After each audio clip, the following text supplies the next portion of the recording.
Nasib apes pengendara mobil yang tidak sabaran, bemper depan penyok dan tetap tak bisa keluar.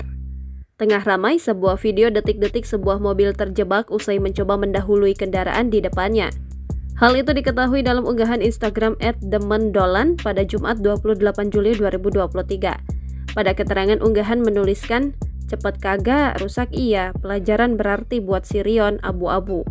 Terlihat pada video suasana di sebuah persimpangan jalan yang tengah ramai oleh banyak kendaraan. Perekam video yang berada jauh di belakang nampak merekam momen detik-detik mobil tersebut terjebak. Terlihat di depan ada sebuah mobil yang disinyalir Daihatsu Sirion warna abu-abu mencoba mendahului kendaraan di depannya. Diduga karena tak sabaran, mobil tersebut nampak berusaha menyusul dari lajur sebelah kiri. Ternyata lajur yang coba dilaluinya tersebut merupakan jalan tanah yang posisinya lebih rendah dari jalan utama. Kemudian saat pengendara mobil tersebut mencoba melewati lajur itu, ia malah terjebak. Pengendara mobil terlihat berusaha beberapa kali memaju mundurkan kendaraannya agar bisa naik kembali ke jalan utama. Namun hal tersebut nampaknya sia-sia. Perekam video pun nampak sudah menyusul kendaraan yang terjebak tersebut.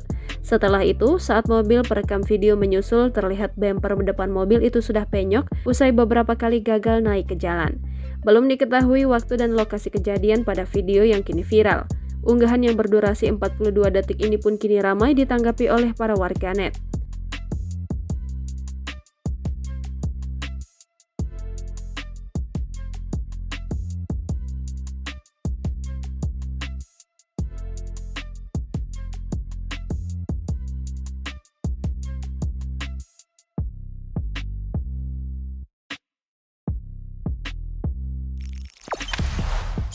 Jangan lupa subscribe, share, komen, dan like ya.